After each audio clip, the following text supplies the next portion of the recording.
Welcome to the Back to Health podcast, where we share inspirational stories of hope to help you reclaim your health. If you're suffering from a chronic condition and have been given little to no hope, if you've been told that there's nothing wrong with you, but you know there definitely is something wrong, or if you're just trying to be preventative and want to know how to reclaim your health, then this podcast is for you. I can't wait to share today's episode. Welcome to the Back to Health podcast. My name is Rashani Mahendran, and today my guest is the lovely Claire Bloomfield. Claire is here to talk to us about her life, having been diagnosed with cerebral palsy at a young age. And when she was younger, she used to think that this ran her life. However, throughout her life, she's been on a journey of discovery and found out that actually she is in charge, not her disability. She has just released a book that she wrote in lockdown, and her book and story center around discovering the truth and finding true emotional and physical freedom. And that's what she's here to talk to us about today. This is a very inspirational and moving episode with Claire. I hope you enjoy it. Hi, Claire. Welcome to the Back to Health podcast, and thank you so much for taking time out of your day to speak to me. I saw when DVG Star, who's your publisher, had shared your book, and I had published my book with them previously, and they're good friends of mine. And your story just inspired me so much because I think we live in a time where things can feel really dark and really serious, and everything feels like it's just too much, like there's too much happening, there's too much to deal with, there's too much stress, there's too many health issues. And you're someone that's sort of lived your life with a health issue, from almost from the beginning, if you like, and you've never allowed that to stop you or prevent you from achieving the things that you've wanted to. And you share your story so beautifully in your book. So I'd really love to just start by introducing you to the audience in terms of if you could just explain a little bit about the health condition that you had when you were younger and how it came about, and sort of what sort of challenges that presented for you as you were growing up. Obviously I was kind of born in 1962 on the 10th of May in 1962, and when I was born, no one discovered there was anything wrong with me for a long time, really. I was quite a small baby anyway. I think I probably weighed kind of just about the same as a bag of sugar, but I was, so I was in hospital for quite some time, I believe. But nobody actually thought there was anything wrong with me for a long while. And my mum was just labelled to be fussy and, worrying too much because I wasn't. The thing is that the only reason I discovered it when I was 18 months old is that I wasn't walking. I was crawling everywhere, but I never got up to walk, obviously, because in my mind, I knew I didn't have any, babies know things, and obviously I knew that I would fall over. So I never walked, and that was how that they discovered there was something wrong. Say, despite my mum being like really overprotective and fussing, she was a medical secretary at the time. So she worked in a hospital anyway. So obviously she had sort of more clout than someone who's just walked in off the street, kind of, to say what's wrong with my child. Why are they not walking? I was doing everything else. I think I was chatting 19 to the dozen and crawling around, but just not getting up to walk. And mums know, don't they? Like, mums have intuition about their children. And when people say, oh, she's just a fussy mum or she's an overprotective mum, it's like, no, mums have intuition, and mums are very closely linked to their children. And so they understand when something's not quite right. And so even if my son's in another room and he's crying, I know when it's a real cry, like something's really wrong. And I know the difference between when he's just having a bit of a moan and like, it's just a bit of a tension. So mums know. And I feel like, unfortunately, that the mother's intuition is so underplayed sometimes when it comes to health issues in children, because mums, they're the only advocates for their children. The child can't speak up and say, I think something's wrong with me. I think I feel like this, or I should be doing this, but I'm not doing it yet. The mum is the advocate for the child. And because it's not her own body, it's almost dismissed. Like, how do you know what's happening inside your child's body? But mums do know. And I do really feel like that, people, and especially medical professionals, do need to hear mums more and not just dismiss them as being the fussy mum, because as it came to be in your case, she was right. She was right. Yeah, she was right. There was something wrong. And so could you just explain sort of what you were suffering from and what the symptoms were of it?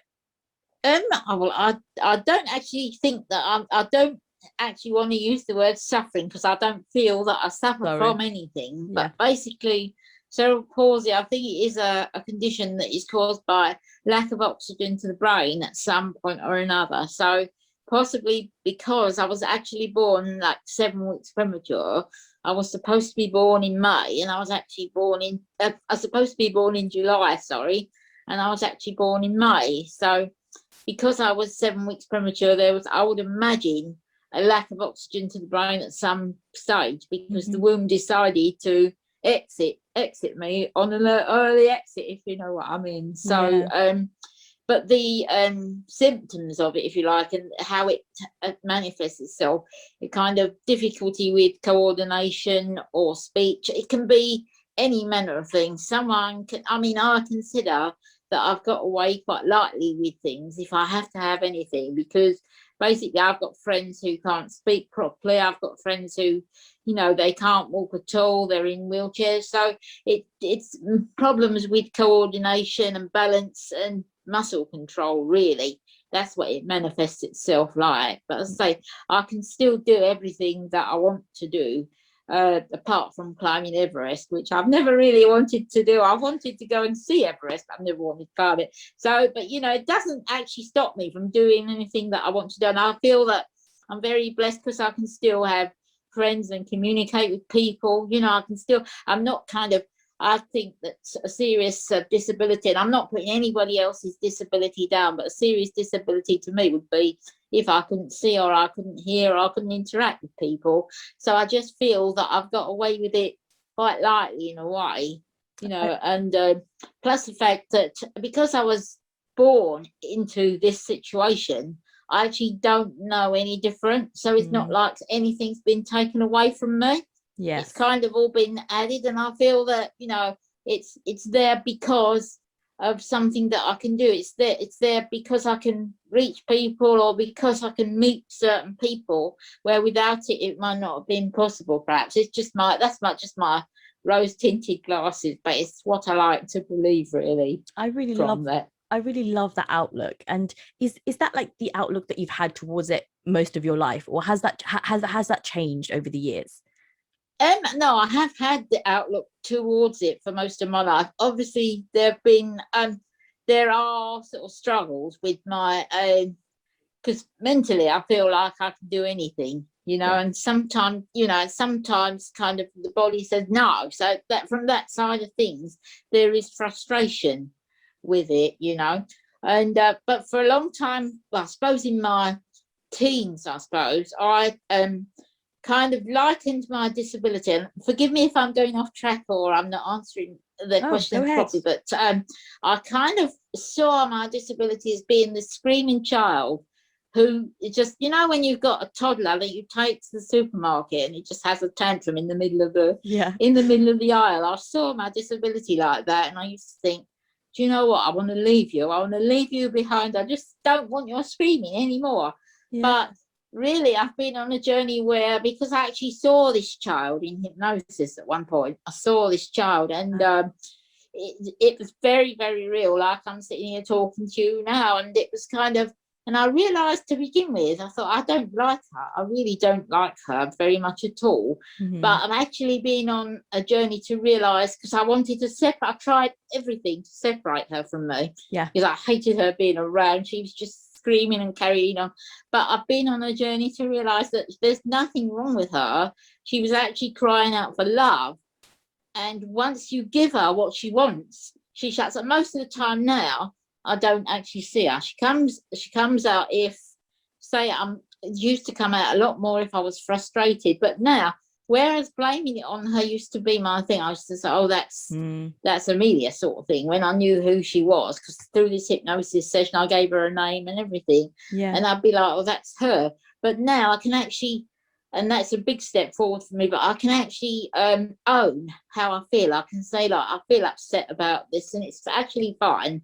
Or I feel angry, I feel, you know, displaced. So I've been able to connect with my emotions in a way that I wasn't accepting earlier on, if that makes sense. That is just with so, her. that is so fascinating. And I love that you've been able to make that distinction, because I think a lot of us do this when we have issues. We try to disassociate ourselves with the emotion or from the feeling or the situation. Like, I'm not part of that. And you want to try and like separate the two. Oh, tell me about it. But almost it's like you need to embrace it, and you need to actually give attention and love, as you say, like really shower that with love, and you'll find that actually it just then goes away. It was just sort of a lesson waiting for you to understand that it's love that's going to solve the issue, and it's not the hatred or the cutting or the trying to disassociate yourself with something that's going to solve it for you. So that is really fascinating. And apart from hypnotherapy, what other therapies have you used, and what has helped you on your journey? Well, I've had CBT at one point. I had CBT a couple of times. And then I've done actually a course on NLP, which has really been eye-opening to me, neuro-linguistic programming. Yeah. That's really been eye-opening to me. But it's just been, I think, at the right time. People have been around because I've reached out. People have actually been around. I've thought, well, I'll actually speak to them about that, because that would help. And they've been around. I mean, I know I said to one lady who I had a coach for NLP quite a few years earlier on, just after my mum was ill. I needed help to sort that out. And I said to her, how come you've not been, I've never known you before? And she said, oh, sometimes, when you need someone, they're there. You weren't emotionally ready to confront all of this, but now that you are, then I'm here, sort of thing. And that that is kind of what happens. I think we don't always see what we need before we need it. And there's that very famous quote, isn't there? When the student is ready, the teacher will appear. And that's exactly what's happened in your case. And that quote is very much about when it's in our understanding, and when we're open to it, and when we're ready to it, it will then come into our peripheral vision, because we'll be able to see it. And when you're not open to it, or you've got your blinkers on, it won't be there. So things always turn up, and we all can have that regret sometimes, can't we? I wish I'd found this sooner. I wish I'd done that sooner. I wish I'd known this sooner. But I think everything always happens in divine timing, and so we just have to trust that things will find us, and we will find things when it's the right time for those things to happen. So I'd love, as we're talking about timing, I'd love to touch on your book and what made you feel like it was the right time to sort of write that, and what helped you come to that decision. It's really strange, because it wasn't my idea in the first place. That wasn't my idea at all. There have been several friends, one in particular over the years, that's told me, you've got a really interesting story, you should write about it. And every time she said that to me, I thought, oh my word, I can't even think about doing that, because there's nothing, I didn't see that there's anything remarkable going on. I just thought, well, I'm living my life, I'm doing what I do, and surely that's what everyone does. No one wants to read about someone who gets up and does whatever. And and I just think that would be really, really boring. But then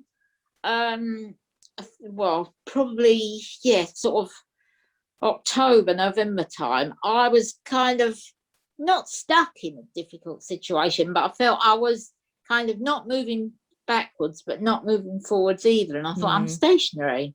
I'm actually stationary, and I don't want to be stationary. I want to be like moving forwards. And it happened that a friend of mine who has a chiropractic clinic in Chelmsford said she was actually an NLP qualified instructor, neuro-linguistic programming. And I jumped on it. I thought, Alex, do you do like groups of people, or do you do one-to-one sort of one-to-one consultation? So she said, well, I mostly do groups of people. She said, but I can put you through in touch with someone who you would get on with, and they do just individual consultations. Do you want me to? So I said, yeah, I'd like to speak to this lady. And so she arranged for me to speak to Lorna.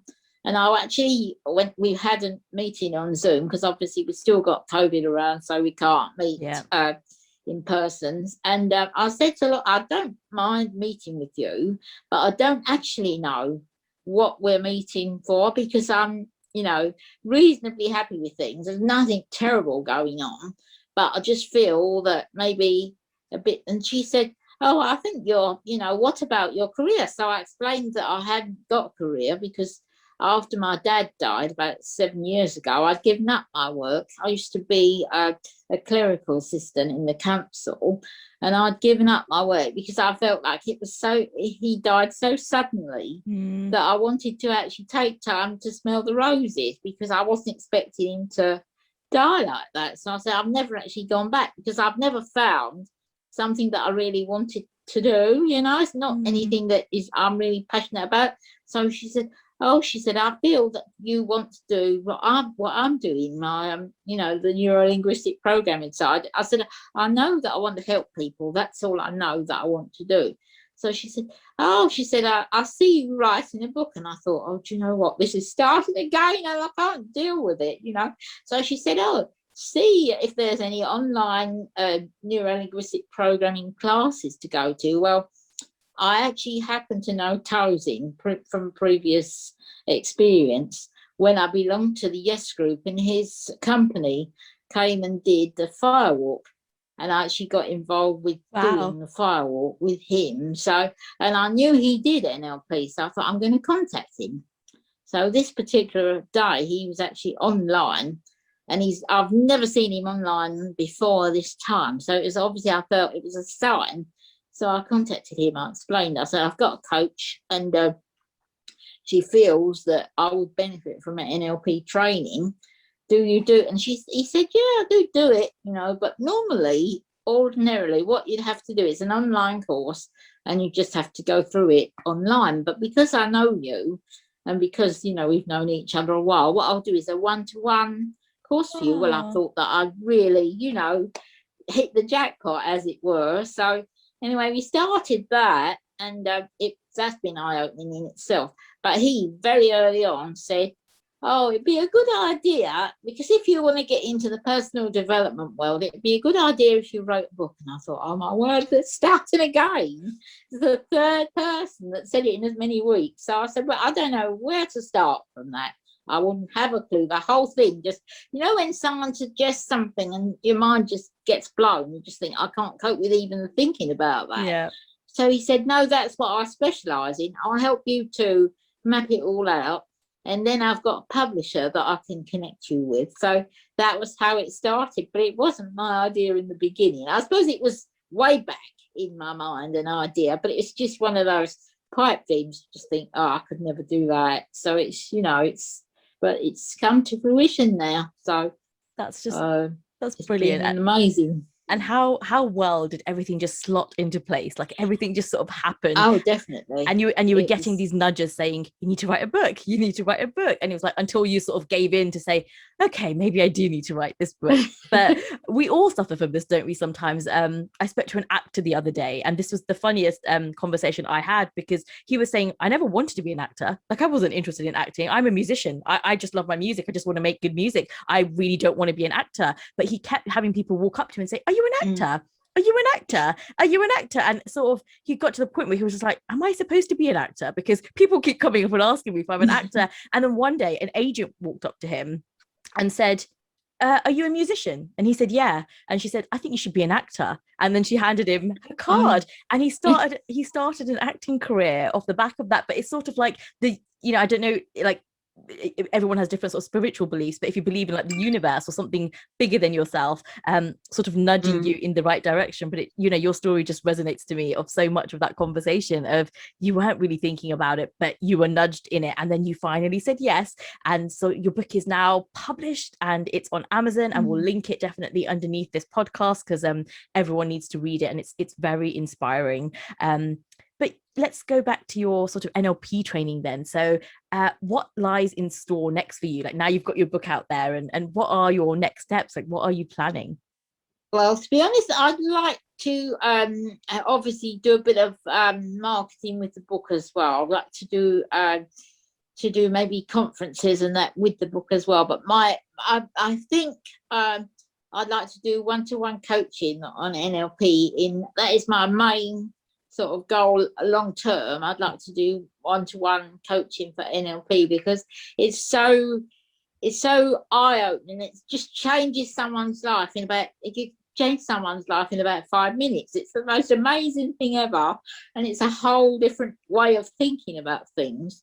I mean, the fact that one of the things that really bowls me over is that there's no failure.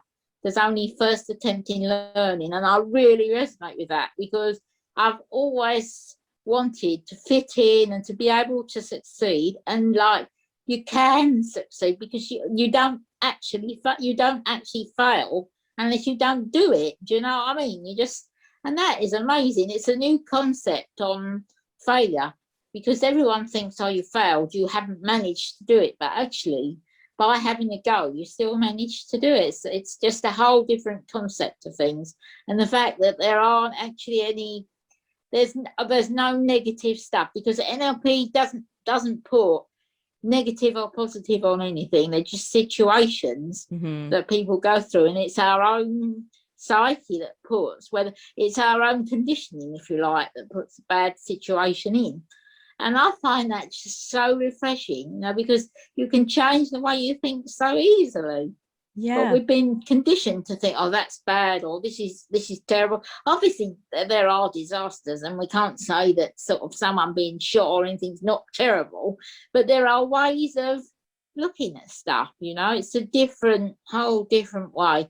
And it just, where I've been thinking, oh, it's not something else is in control, but that I'm not actually in control of stuff. The universe takes things over. It doesn't. It's the way that we perceive everything.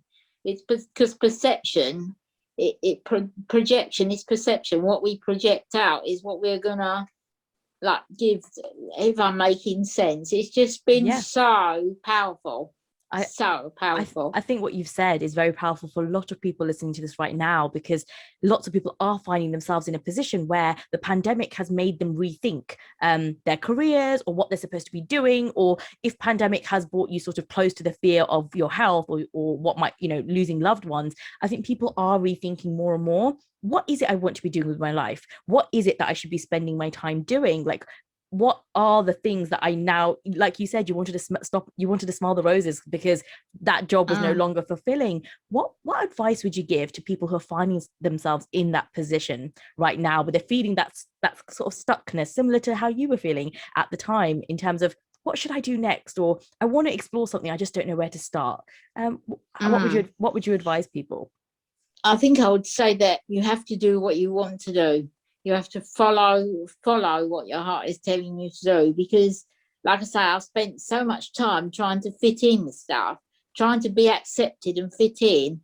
And in the last few days, I'm like, it was suddenly, when you get hit by something in the middle of your face and you just suddenly realise, I actually don't have to do that. It's okay to be an individual. Yes. But it's about reframing what you think. You can think, I don't know, I suppose the simplest thing is to go back to this donkey down a well that I heard of years ago in Greece. This donkey was down a well, and it was getting all the sand put on it, and it was, really stuck down this well. People were just shoveling things on it because they didn't know it was down there.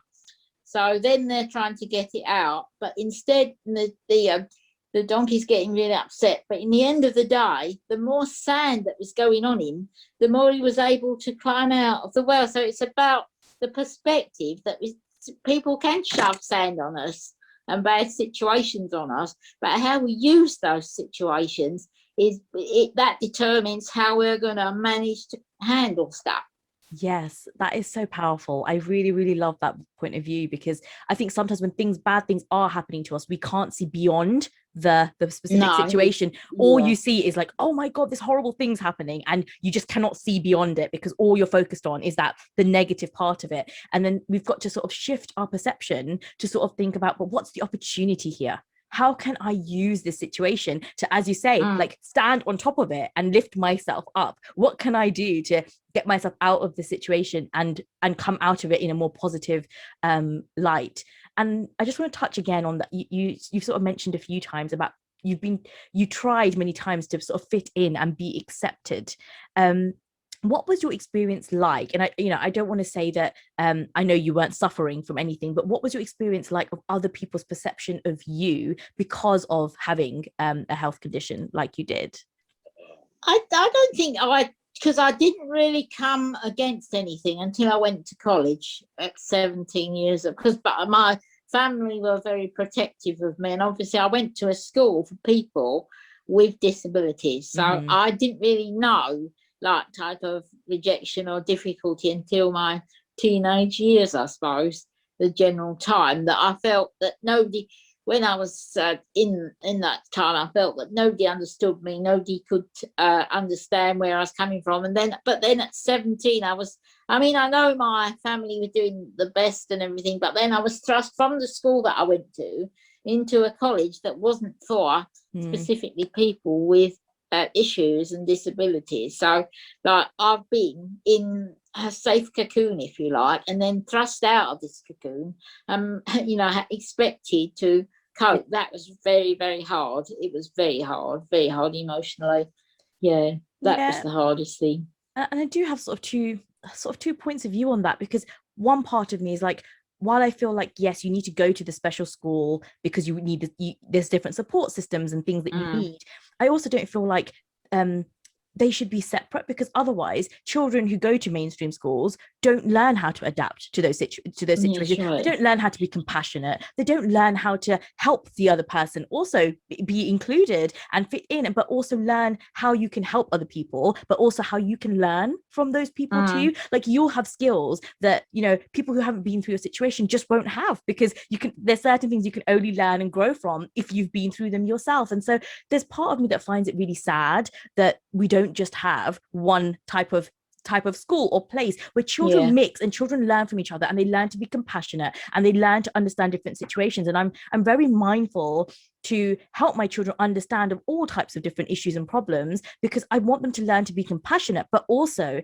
not treat people differently because of it. Everyone should be treated the same. Like, I don't feel like just because someone has a disability, we don't need to treat them differently. We just need to respect them as an individual and just accept them and help them be the individual that they are. And it's very important, because if your children do not come across you know, people who have different conditions, then like you say, when you get to college, if that's the first time they're meeting somebody with cerebral palsy, they don't know how to react, they don't know what to do, they don't know what to say. It can be uncomfortable, and while some people may have done it sort of on purpose, I'm sure there's lots of people who would have probably wanted to do things but just weren't equipped with the social skills to be able to do it, because they only grew up in a society where they only knew people who were the same as them, and so you only know how to cope with people who are the same as you, and you don't know how to help or you know, interact with people who are different. So sometimes people do it out of a fear of, I don't want to offend people and I don't know what to say, and if I say something, maybe it will be. And sometimes it's just pure ignorance, because they've just never been given the skills and the education to be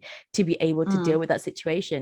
Is there anything you felt that either the adults in your life, at the college, you know, around you, could have done to facilitate that transition a bit better? Or is there anything you'd like for people to hear of how you would have been like to be treated, I guess, at that particular point? I don't think it was anybody's fault that I was treated like that, but I wasn't actually prepared for what the transition would be like.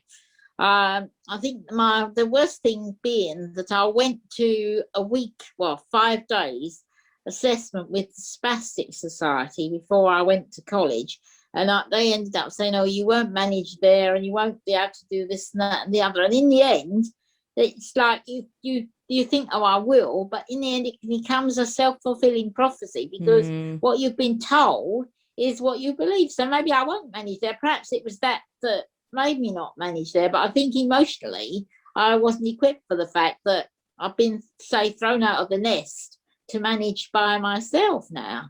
I really wasn't prepared for it at all, because I've been very cocooned up till the age of about 17, like 16 or 17, and then in this totally different world where the lecturers were lovely, I can't say that they weren't, but it was just the whole thing of, you know, it's just generally walking around carrying bags and stuff like this, and sort of just the whole, nobody stops, everyone's rushing past, and you worry about falling over or something like that. You know, it's just, I can't explain it, but hopefully it's adequate enough to say that it was quite a scary time for me. I can totally appreciate I can appreciate that. But you touched on something really important there, which I just like to dive into, because you said, being told something or being made to believe something is like part and parcel of, like you say, what you believe is what then happens and becomes that self-fulfilling prophecy. So how important do you think that is when it comes to people's health? Like if a doctor turns around and says, there's really no hope for your condition, or the best you're going to do is have a life that's going to be on you're going to be on medication for the rest of your life, or, when you're given these messages, how detrimental or how unhelpful do you think they are, or They're helpful? awful. They really are awful. No one should ever say that, because who's got the right to say that, really? Exactly. Because you're limiting the person straight away. Yeah. You turn it on them and you think, well, how would you like to be told that you couldn't do this, that, and the other? And they don't really know, because they don't know the power of your mind, but you're limiting them straight away by saying, oh, you won't be able to manage that. If someone says that to me now, I'm like, really? Watch. See if I cannot manage it, and I'll let you know. Yeah, I'll take that. I'll take that as a challenge, and I'll show you. But I do feel like sometimes, especially when people are worried, and it's something health related in particular, because there's so much fear about health conditions and what you have, and then you're told there's no hope. Like, this is the best you're going to be able to do, and it's almost like it's said as gospel, that there's no questioning around it, or there's no sort of, well, I think this is the best you're going to do. This is the best you're going to do, and it's sort of given to you as this is a life sentence. This is what's happening in your life. I really find that mindset is maybe like 85 to 90% of your recovery, or anything you're going to achieve, is based on your mindset. And definitely. And if you believe it and you feel you can do it, and I think your life is almost like a testament to that, in the fact that you've believed it and you're like, I can do that, and I will achieve this, and I will do these things, and then you've gone on to do them, and nothing anyone can say to you in terms of you can do this or you can't, or this is not for you, is going to stop you from doing that. Not now. And I think it's one of those things which is really, it's a muscle that you have to build. It's one of those muscles that you've got to be able to exercise, that each time you're told that, you strengthen your belief in yourself to be like, no, I will, or I can. And is there anything in NLP that sort of helps people deal with sort of news like that, where you're given news, where you're given a limiting belief basically being handed to you? Is there anything in NLP that can help somebody overcome a situation like that? That would be reframing, I would say. Like thinking about how differently to think about what someone said. It's like how can I explain? You can either go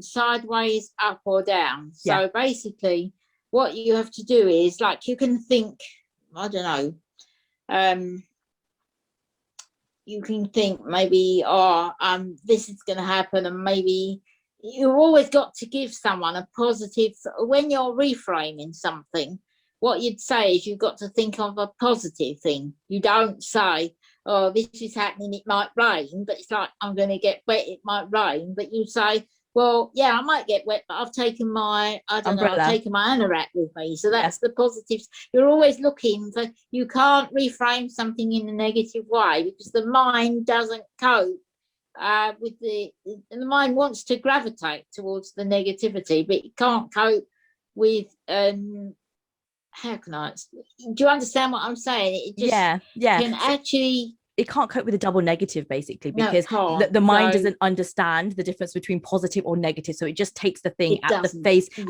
value that you said it. So if you're going to say, I don't want to be scared, or I'm not scared, but you're saying the word scared, so the bit your brain latches onto is the word scared. Exactly. It doesn't understand not scared, because brains do not understand the negative that goes in front of the word. So instead of saying I'm not scared, you have to say I feel safe. And so then your brain can focus on the word safe, and that's the reframe. Instead of saying I'm scared, you say I feel safe. And so I think that is a really important skill, which when I first came across NLP and started to sort of understand these techniques, I was just flabbergasted as to why we are not taught this at school. These are life skills. These are skills that our children need to know, because especially in this year of the pandemic, how can our children reframe the situation and the life that the sudden life they've been thrust into and found themselves in lockdown with their parents 24/7, not being able to see their friends, having so much schoolwork tossed on them with no support, no help, all that kind of stuff. if they don't understand how to reframe that situation. And lots of adults that were finding themselves feeling depressed or feeling locked in and feeling shut in, again, they didn't have the skills to be able to reframe that situation, to be able to learn how to cope with that in a way that was positive for them. So whereas you had some, you had the majority of people saying, oh my God, we're locked into our houses and we're stuck and I've lost my freedom and I can't go outside. The reframe for that is, but I'm safe at home with all the people that I love in the house with me. So I know exactly where they are and I know they're safe. And I've been given this opportunity to spend some really quality time with them. And who knows how long this is going to last. But while it lasts, let's just take this moment to slow down and enjoy the time that we get to spend together as a family. And we never get all this close-knit time because we're always rushing around and doing 101 things. And yes, it's difficult. No one's minimizing the fact that it's difficult, because there are challenges that come with being in a house all the time and not having your free, not having all that stuff. So no one's saying you have to minimize the challenges that come with it, but it's about taking the positive spin to say it's not ideal. Today I would probably like to go out and go to the shops and just have a 10-minute break from my kids or whatever, but I've been given this opportunity. So how am I going to use it? How am I going to use this time effectively? And how am I going to make it positive?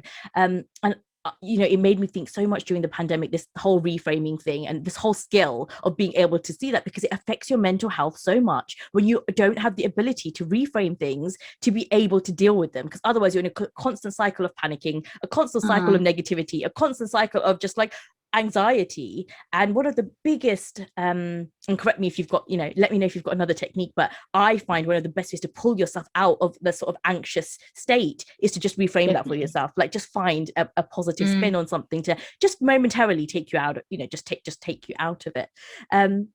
Just as we were talking about anxiety, has anxiety been a part of or played a part in your journey? Because I know so many people when they suffer from disabilities, or there's social anxiety, but there's also just sort of anxiety about your health in general. Has that ever been a sort of part for you? Not really, not about my health. But I suppose, I'm not going to lie, when the lockdown first happened, I was like, can't go out for 3, because initially it was 3 weeks, can't go out for 3 weeks, can't see anybody. What are you talking about? But then I contacted a good friend who said, well, she sent me a really lovely song about God being with, because my faith is very important to me as well. And she was like, oh, God's with you, it'll be all right, and that sort of thing. But I've always believed that he'll look after me anyway, because I have a strong faith. And I was like, Lord, you've done it for so long. You're not gonna let me get it. I've got too much to do to get ill. There's just, here's my reframe really, because I know that he'll look after everything. That's brilliant. If the Lord just looks after everything. The way he just organizes stuff is amazing. I'll say it in the book actually, because I went to see a friend in London. She was not well at the time, and I wanted to go and visit her, and I was asking him about what to do. I was asking, because I had conversation with God in my head, and I said to him, oh, I really want to go and see Olive, but it's too expensive to go in a cab to London for £70 odd. I can't really do that, what are we gonna? And he said to me, I'll take you. So he said to me, I'll take you. So anyway, the next day I've got on the train, and then I'm up to, I think it was Victoria Station I ended up. And I thought to myself, I want that taxi sort of thing, And I said in my mind, I want that taxi, it's over the road. And it was sort of available. So he arranged everything, even down to the cab that I was going to get. My friend, I managed to go and see her. I gave her a heart attack at the same time because she wasn't expecting me. But there was everything that was planned out, Everything was planned out. It's so amazing. And I've had other experiences like that where I've thought about it, but it's actually been planned out by whoever you want to say. I'm going to say it's the Lord, because I know that it is him for me. I can't say it's the universe. I know that the universe does change things for people and bring things around, but I do believe he's orchestrated everything, even down to me knowing NLP. Who would have thought that in the lockdown I would have known NLP, I would have got a book out. It's been so much opportunity. I can't say I've had the best time ever. I love it. And now I'm living my best life ever. So how can I complain, That's I just might not have seen many people in person, but I'll tell you what, things have blossomed more than I ever thought they would do. that's It's just been such a that's just so beautiful, because it just really shows the power of the mind, that when you're in that frame of mind where you're open to those opportunities, where you trust, like your faith, whether, whatever type of faith that might be for anyone who's listening, when you have faith in whatever you believe in, and then you're open, look at all the opportunities that can come, even in a pandemic, even in a time where we live, where most people are in fear. There's still lots of opportunity, and there's still lots of positivity, and there's still lots of things that we can do. I never thought I'd be starting a podcast like right now, and it was something that blossomed out of a very difficult situation in my life, like a very, it's we're still going through it, and I'm still struggling through that, and there are days which are good and days which are not, but this podcast has been really helpful in getting me through the days that are harder, because I've got something positive to pour that energy into. And so I would say to anybody that's stuck or is listening and sort of wondering what to do next, or what step do I do next, just take the first step towards whatever you feel in your heart might be the right thing to do. Don't worry about, can I afford it? Don't worry about, what is someone else going to think? Don't think about, oh, it's a pandemic, is now the right time to do this? It's always the right time if it's speaking to you, and everything will work out if you have the sort of the faith in doing it. So I think that's a really beautiful note to leave our listeners on. And thank you so much, Claire, for coming on, for sharing your story, for being brave enough to take hold of the opportunities that have presented themselves to you, for getting your book out there. You should be so, so proud of yourself. And for everyone listening to the podcast, please do go and read Claire's book. You can find it on Amazon. The link is below this podcast. And I will see you on another episode of Back to Health very soon. Thanks again, Claire. Bye. It's been a pleasure. Thank you so much for listening to today's episode. If you would like any of the links or the show notes, you can follow them in the description below. And for more episodes of the Back to Health podcast, please be sure to follow us on YouTube, or you can follow us on Spreaker, where we host our podcast. Thanks again, and I look forward to joining you for another episode of the Back to Health podcast. Until then, stay healthy, stay happy, and stay informed.